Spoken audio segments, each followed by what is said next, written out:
Good afternoon and welcome to the Nonprofit Exchange, Leadership Tools and Strategies. Thank you for joining us here at the tail end of July as we are experiencing heat all across this country. Really excited today to have Katie Edwards in from the Nonprofit Centers Network, and we'll be talking a little bit more with her in just a moment as we prepare to record. Katie, it's good to know you're watching me right now as I was talking. I like that. That's wonderful. All right, so a couple of things. If you are new to our program, you can find us at hangouts.centervisionleadership.org, and that's a chance to see any of our old programming. We've got about 50 or so programs that we've run in the past, and most all of them are there in the archives, and there's certainly a topic for you as a nonprofit leader that touches at the core of the things that you're struggling with and the things that you want to know more about. So check out hangouts.centervisionleadership.org. Want to remind you as well, as a toolbox, we always have our magazine, and you can find our June issue of the magazine on Giving for Impact at centervisionleadership.org. And we would encourage you to go there as well to think about joining our community. It's a community for community builders, for folks just like you who are doing great work all across the country, all across the globe. It's a place to ask questions, to grow, to find people who just like you, who are dealing with the same issues, triumphs, the same opportunities. So come join us in there. Some great opportunities at all different levels. And then we want to let you know on Thursday, we're going to be participating in hashtag nonprofit chat. We're going to start on Thursday at 11 a.m. Eastern, and we're going to do something really unique this week. We are going to go and have a question per hour, and those questions will be found on our website, but you can go to hashtag nonprofit chat on the hour. Every hour we'll have a new question posted, and we'll go for 6 hours on that. We'll give you an opportunity. We know everybody's busy. You got a lot of things going on, but we want to engage in this really exciting discussion around co-location that we're going to have today with Katie Edwards from the Nonprofit Centers Network. So let me really quickly, there we go, Todd Greer, Executive Director of Center Vision Leadership Foundation. And let me give you a quick rundown of who Katie Edwards is. Katie is the Associate Director of the Nonprofit Centers Network, and in her work, she has the blessing to be able to connect NCN members with the resources they need to make their project a success. She has an MPA in Nonprofit Management from Indiana University, where she studied nonprofit co-location as part of her coursework. Since she joined the NCN team in 2012, she's worked on several needs assessments and feasibility studies for developing nonprofit centers. In addition to curating the Ask NCN listserv and NCN's online resource center. Most recently, Katie has spearheaded the 2015 State of the Shared Space Sector Survey. And that's a little bit of a tongue twister, so if you can get that one out, you get extra bonus points. She is working in that to develop a sense of best practices in the field. And she's also serves on the Learning Spaces Committee for Denver Shared Spaces.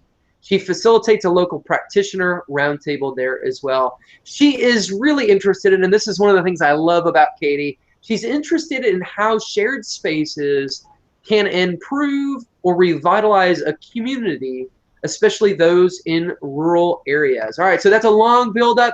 Katie Edwards, thanks for joining us. Yeah, thanks for having me.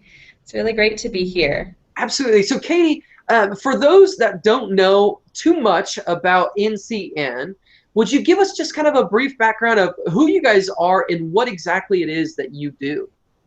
Yeah, so the Nonprofit Centers Network is a peer learning community of nonprofits who share space with one another across the U.S. and Canada. We have been in existence since 2004. We were formed out of the Tides Foundation in San Francisco, who created their own shared space out of a historic military hospital in 1996. And in the early 2000s, Tides spearheaded a conference to bring together nonprofits who were interested in this idea. They thought it was going to be a really small, intimate gathering, maybe 50 people, and 200 people showed up. So they continue to have that conference every year, and we continue to have that conference every to today. We just finished our 2015 Building Opportunities Conference in Vancouver in June. So we spun off from the Tides Foundation in 2013 and relocated our headquarters to Denver, which is home to one of the highest concentrations of intentionally shared spaces for nonprofits, with over 20 different buildings that are gathered around different themes. So we have a center in Denver that's gathered around nonprofits serving in international development, another center around educational policy, another center around sustainability and best practices there. So it's a really vibrant community to be in. So we exist to help connect best practices. There are about 400 nonprofit centers across the U.S. and Canada that we know of, and this community is very dedicated to not reinventing the wheel. This movement was really pioneered in the 1990s, and we've really been learning and developing so many buildings since then. So we exist to kind of connect people who've been trying different things, doing different practices, and really helping to encourage them and help their tenants collaborate with one another. Yeah, absolutely. And I think it's so intriguing, and I come at it with a lot of passion because as a small nonprofit organization ourselves at Center Vision, we started asking a lot of the same questions that NCN has been working on. And I know of a lot of other organizations that have been asking, whether it's the co-location question or even how do we take and collaborate with our resources. So I think this is a really intriguing discussion. And some of this, I think, has an overlap to what we're seeing in our broader community, because co-working has become a real big thing in our community. And so I guess as we start looking at this is, when you talk about those shared spaces, and in Denver alone, you said there were 20? Mm-hmm. Yes. That's fantastic. Wow. What does it look like on the inside? If you could take and rip open the roof, Katie, and let us just kind of peer in, what might that look like in a place-by-place type of situation? Yeah, every nonprofit center is different. They're very responsive to community needs. So it really depends on what the mission of a shared space is, its purpose, the population that it's serving. Some of them look like community centers. Some of them look like really one-stop shops for all the services that you might need, or if you're, depending on what population. So we've got some that are one-stop shops for people experiencing homelessness or poverty. We have some one-stop shops that exist to support children and families. Mm-hmm. So those look a little bit different, and they have a lot more foot traffic. And then we've got a lot of spaces that are themed offices. So those you might see a little bit more open concept floor plan, a little bit more administrative, a lot more meeting space. And then a third kind is kind of a multi-purpose office building. A lot of our spaces incorporate some component of co-working, but they also have more traditional office spaces, because one of the needs of nonprofits is for privacy, and depending on who you're working with. So a lot of groups that I see have some significant privacy concerns, so the spaces reflect that. So it's really important to know who you're sharing space with as you consider moving into one of these spaces, and what your needs are of your clients and the community that you serve.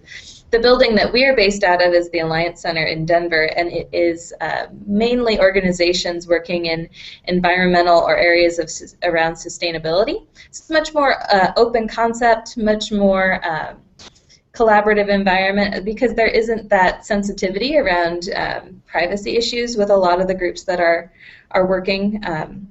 At the same time, we have private spaces, and we're seeing a lot more kind of phone booth spaces built into open concept plans, so people can step out, have those calls that they need to, and even in some more like client-focused spaces, there's a lot of closed-off interview rooms, so people can have that 1 to 2 person, 4-person meeting, and maintain their businesses while they're seeing the efficiencies of those more open spaces or those shared spaces.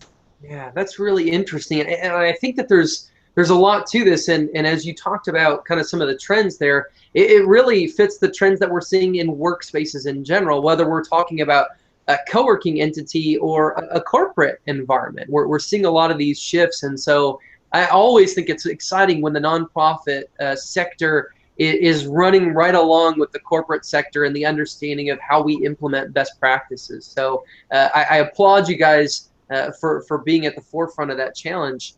Yeah. But well, go ahead, I'm sorry. Is actually catching up to us. So nonprofits have been sharing space since the turn of the 20th century. A lot of our spaces have their roots in the settlement house movement. Okay. So we've been intentionally sharing for a lot of different purposes for a long time. Better client service, bringing those resources into one space, sharing ideas. So really this whole co-working movement has been a long time coming. Yeah. Yeah, absolutely. And I love the idea and the term that you use in front of the intentional sharing. There's a lot to that when people think about what is the purpose that brings us together. So let me ask that. So somebody's sitting there, they're listening to us converse on this, Katie, and they ask, so okay, I like what you're talking about. What's the real purpose? What happens? What benefits are there for us as a nonprofit as we come together to co-locate? What might somebody look at for this purpose? One of the first things that people look at are the cost savings that come from shared space. Okay. There's a lot of efficiencies in sharing office space because in any building you need conference rooms, you need kitchens, you need bathrooms, but one organization staff isn't going to be using those resources all the time. Mm-hmm. So by sharing those resources, you gain access to those without having to pay as much for them. You can kind of split the cost. And so in the 1990s, when our movement really got started, there was a lot of focus on cost savings. We also see a lot of shared services within shared space, so shared office equipment, copy machine, postal meter, IT infrastructure. And then that has also led to some shared staffing. So a lot of nonprofit centers have someone on staff to support IT work and keep those systems up and running. So there's efficiencies for the tenants in the space because that's effectively outsourced. So you're not spending that much time maintaining the office space. By sharing, you can share the burden there. We're also seeing a lot of interesting data around the impact on tenant operations. We recently did our 2015 State of the Sector survey, and we asked a cross-section of tenants in these buildings, their executive directors, what the impacts were on their business practices, and 82% said they've been better able to achieve their goals. 74% have better quality of service that they're actually providing because they can focus more on their primary mission as opposed to getting distracted by these kind of overhead infrastructure activities that we all have to do, especially if you're in a small staff. Yeah. Also, we're seeing a lot of nonprofits are more able to retain their staff when they're in shared space. About 75% of the executive directors we surveyed said they've had better staff retention rates since they moved into shared space. And it's been easier to recruit and retain staff. I'm going to ask you to speculate a little bit because that one's one that I think is really interesting, and I've got my conjecture sitting in the back of my mind. What might you attribute that statistic to? So it's interesting to me because I've worked in 2 shared spaces since joining NCN, and there's a lot of wraparound services, and there's a lot of community support. So when you're in shared space, it's not just you doing your own function in your own silo. There are other people. You have a lot of built-in colleagues who aren't doing the same work, but they're doing similar things.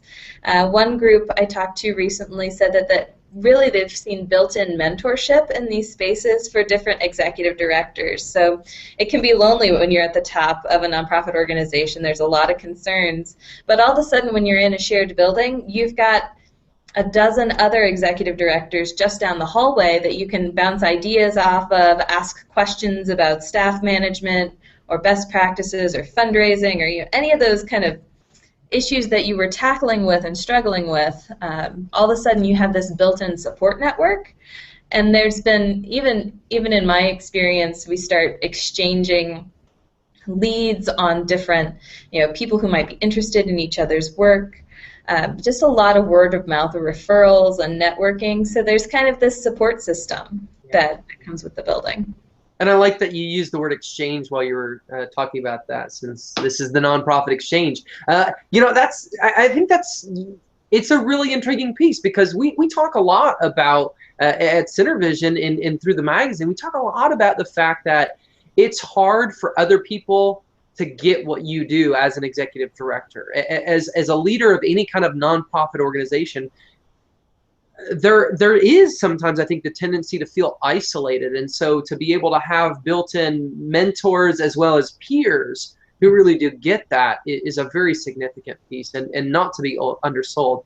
I'm going to ask you kind of a segue question on that I think is related, and it's something that we're hearing more and more from granting organizations. Are you seeing through the NCN network, are you seeing more people looking at collaborative grants in these types of spaces? So this is like that $5 million question, and we don't have a whole lot of data on it so far. Okay. There's some interesting anecdotes that I've heard of some funders being interested in kind of supplanting funding and funding a small subset of organizations instead of the whole group. So there's a lot of nonprofit centers who built out policies saying if this would change anyone's funding, we wouldn't take that money. If a collaborative grant opportunity would supplant funding that the different partners were already receiving, there's a lot of groups that would turn that down because it kind of breaks the bonds of trust within the building. There are groups that find each other and start collaborating and creating new collaborative programs, and then they go and seek a collaborative grant, because that is one of the hot buzzwords among the foundation community. However, that's happening really organically in these centers, and it doesn't always make it up to the center manager, and it doesn't always make it up to us. So it's something that we're kind of working on getting a better sense of, and one of the things that NCN is working on is a publication called Grant Making in Shared Space, to better understand through a series of case studies how those collaborative grants and how those dollars are being allocated to organizations in shared space. So we're hoping to publish that next year. That's awesome. I think I'm thrilled, and I know our audience would be really excited for that as that comes to fruition. So let me ask you another question here. Here we're talking the mechanics inside the space. Do you hear a lot about organizations who are having some kind of collective shared meeting or shared ideation across the organizations that are in that shared space? Yeah, that's actually really common. So one of the questions we asked about in our State of the Sector survey was different kinds of collaboration, and a lot of groups use these spaces as a built-in network. So the center managers often create opportunities for their tenants and members to connect with one another. Okay. Sometimes that's at the executive director level through really structured meetings, whether quarterly or monthly, to kind of share what's going on in each organization.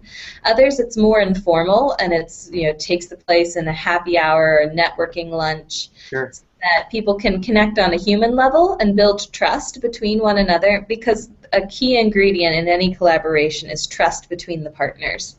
And that trust takes time to build, and it's built between people. So creating opportunities for people to connect and get to know one another is an important building block to greater programmatic collaborations. Yeah. All right, now I'm gonna segue here, and we're gonna go into something that is a keen interest of yours. You are very interested in the idea of improving and revitalizing communities, and you're thinking about how shared spaces play a role in that. What have you found so far, Katie? So one of the things we found so far is community impact is an incredibly hard concept to measure. Sure. Yeah. And it's a really hard concept to tie back to any particular building, because there are so many external factors influencing communities. But what we're seeing is once you create, nonprofit centers often go into places that are less desirable potentially abandoned buildings, a lot of former schools, buildings that have not been cared for, and in less desirable areas, because those are the properties that are available at a price point that we can get to. Sure. And what we see in a lot of scenarios is once the nonprofits come in and create kind of a critical mass, other businesses start to move into the area, sometimes directly serve the nonprofits themselves, others that serve the population that they serve. And then also like cafes and businesses. We've also seen, we've had reports from our network of a lot of additional public infrastructure investment. So it's a little hard to say whether nonprofit centers, have that improving effect, or if they're leading indicators. They can pick those neighborhoods that are going to be next to develop. But we are creating a foothold and a community asset in so many of these gentrifying neighborhoods and gentrifying communities that is specifically dedicated to community benefit, to the people that live there of all walks of life. So it's something that we're continuing to explore and trying to build out on a case-by-case basis, but we're seeing this effect in many communities. In our survey, we had something like 70% seeing new property development or property renovation in the areas around their center after they moved their tenants in. So there's a correlation, but correlation. Maybe not causation, but correlation, definitely. Yeah, there's a lot to that.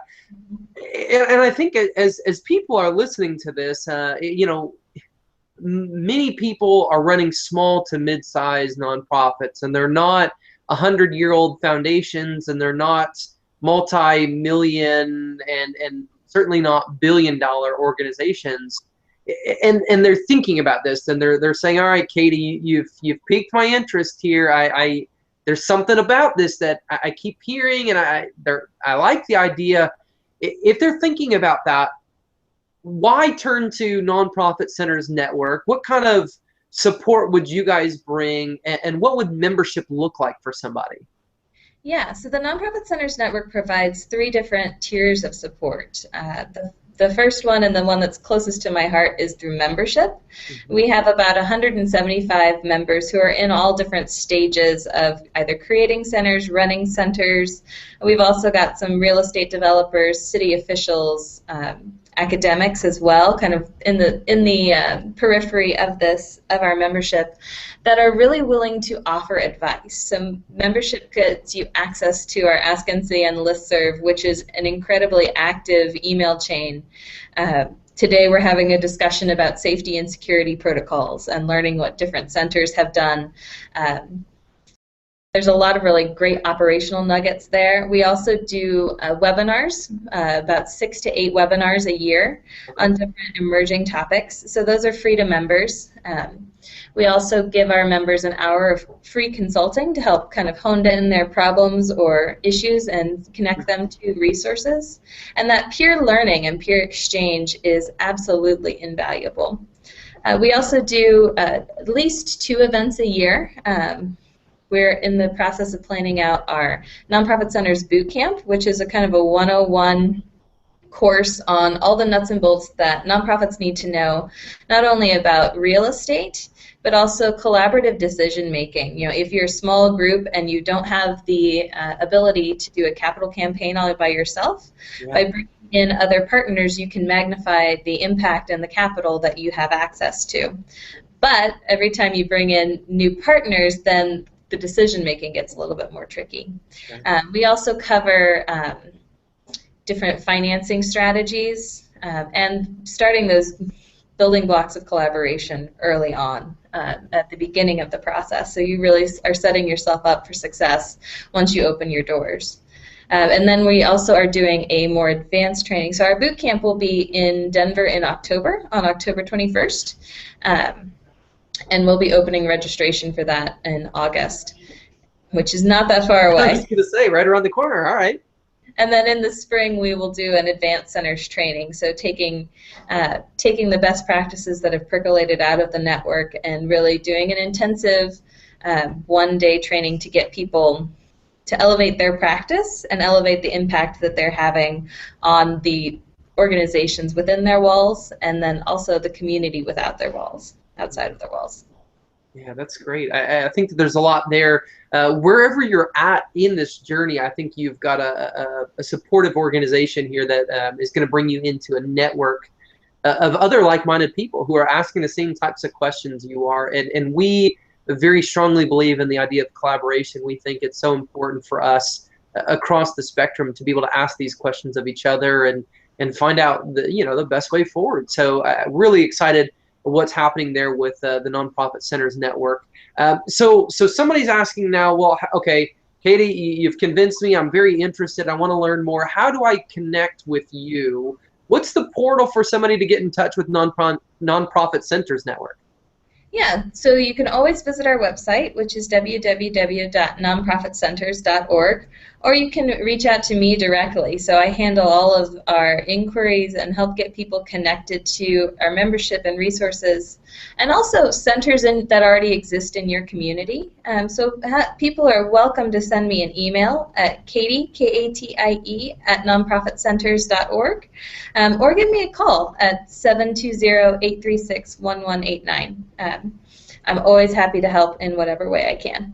Absolutely. And folks, they've got a great Twitter handle as well, and it's @SharedSpaces. I'm actually shocked that you guys have that. That's pretty impressive that you have that one. I figured that was one that would have been taken in 2008 or whatever. But so you can find them on there. And Katie's going to be tweeting with us on Thursday through our #nonprofit chat starting at 11 a.m. Eastern and going out throughout that day. So that's another opportunity to learn a little bit more about what's happening there. But there's a lot of information that I think that you can begin to glean from them.